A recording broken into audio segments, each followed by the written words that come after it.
Tata Motors रहेगा। कल company की कॉन्फ्रेंस कॉल हुई जहाँ पे उन्होंने उनके इलेक्ट्रिक व्हीकल बिजनेस पे कमेंट्री दी। मुझे लग रहा है कि सबसे बड़ा जो टेक अवे था वो ये था कि कंपनी को अपफ्रंट टीपीजी से काफ़ी बड़ा पैसा आ रहा है और सबसे बड़ी बात वो कह रहे हैं कि अगले 5 साल में इलेक्ट्रिक व्हीकल्स काफ़ी सिग्निफिकेंटली वो बढ़ाएंगे। In fact already 10 electric vehicle models की बात हो रही है।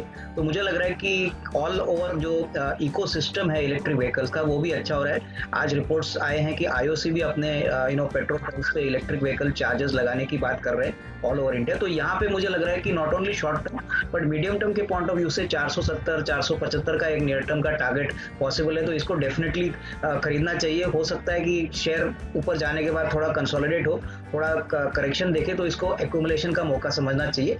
और दूसरा शेयर अनिल जी जो हमने आपके चैनल पे पहले भी कहा था वो एग्री और केमिकल का कॉम्बिनेशन है और कंपनी का नाम है जीएनएफसी। हमको लग रहा है कि बहुत ही अंडर वैल्यूड बिजनेस है। केमिकल बिजनेस में तो टीडीआई के प्राइसेस पिछले महीने करीबन 10 से 12% बढ़े हैं और यूरिया के लिए जो कल अनाउंसमेंट आया है फर्टिलाइजर का जो पैसा फर्टिलाइजर कंपनीज को मिलेगा, तो ये भी डेफिनेटली एक फायदे वाली बात जीएनएफसी के लिए होगी। करीबन 55 रुपए की अर्निंग इस साल आने वाली है और उसके बाद करीबन 68 रुपए की अर्निंग आएगी। तो उस हिसाब से मुझे लग रहा है कि 550 का टारगेट प्राइस लेके इसको इस लेवल से भी खरीदा जा सकता है। तो मेरी तरफ से ये दो स्टॉक्स टाटा मोटर्स और जेएलएफ। ओके, तो ये है वो स्टॉक्स जहां पर एक्शन दिखेगा भरपूर आपके लिए खरीदारी करने की राय। एक और स्टॉक है Bhansali engineering. I am sure शायद अविनाश जी, जहां तक मुझे सही याद है आपके रडार पे रहा भी है। बहुत ही दमदार नतीजे आते हुए दिखे इसके कल बाजार बंद होने के बाद, रिजल्ट्स के बाद। राय दें जरा इस पर आपकी, क्या करना चाहिए?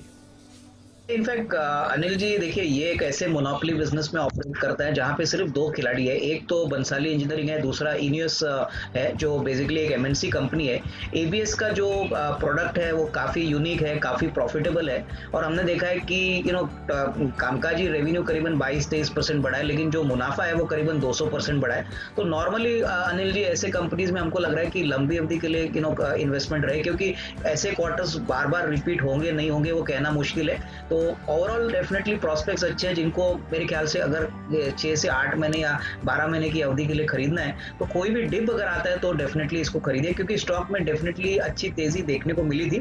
But definitely FY22 compare to previous year काफी अच्छा रहेगा। तो जिनके पास है वो होल्ड करे और कोई डिप होता है तो फ्रेश खरीदारी भी की जा सकती है। कि देखिए डेफिनेटली मोमेंटम काफी स्ट्रांग है और मुझे लग रहा है कि जो पावर जनरेटिंग वाली कंपनियां हैं इन्होंने तो ऑब्वियसली डिसाइड किया है कि जो पावर का कॉस्ट बढ़ेगा उसका पास थ्रू करना बहुत जरूरी है।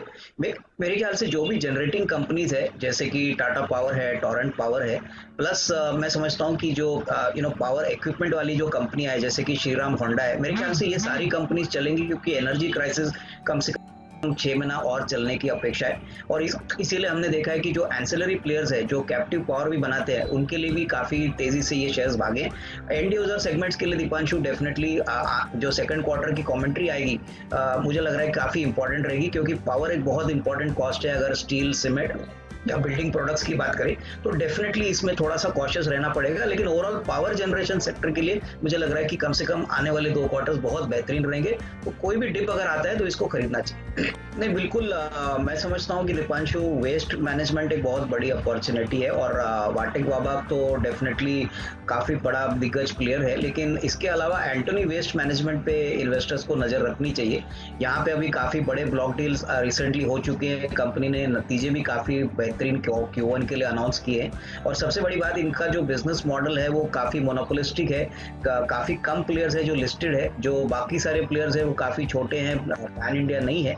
और हमको लग रहा है कि यहाँ से भी अच्छी खासी अपसाइड एंटोनी वेस्ट मैनेजमेंट के शेयर प्राइस में आपको मिल सकता है। तो करीबन 450-460 का नियर टर्म का टारगेट लेके इसको खरीदा जा सकता है। वाटिक वाबाक में तो राकेश जी का भी स्टेक है, प्लस ऑर्डर बुक भी काफी अच्छी है। तो मुझे लग रहा है कि ओवरऑल ये स्पेस में आपको बहुत एक्टिविटी देखने को मिलेगी। तो मेरे ख्याल से यहाँ पे जरूर कोई भी डिप अगर आता है तो इसको खरीदने का मौका समझिए।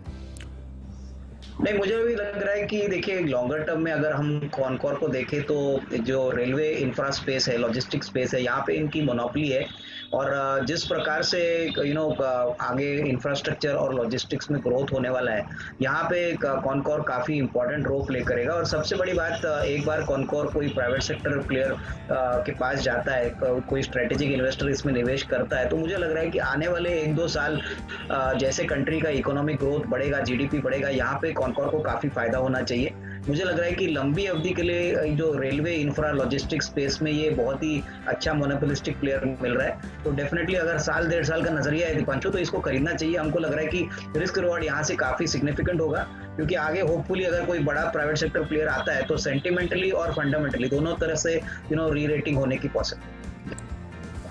दीपांशु, जो 10 की कमाई का स्टॉक है वो आज टाटा मोटर्स से ही कनेक्टेड है, और इसलिए मैं ये कह रहा हूँ क्योंकि कल की कमेंट्री में टाटा मोटर्स ने कहा है कि इलेक्ट्रिक बसेस पे भी उनका फोकस काफी रहेगा, और मैं समझता हूँ कि यहाँ पे जो कंपनी हमको प्ले करनी है वो जमुना ऑटो रहेगी। जमुना ऑटो अभी फिलहाल तो कमर्शियल व्हीकल सेक्टर का करीबन 65 to 70% मार्केट शेयर कमांड करते हैं।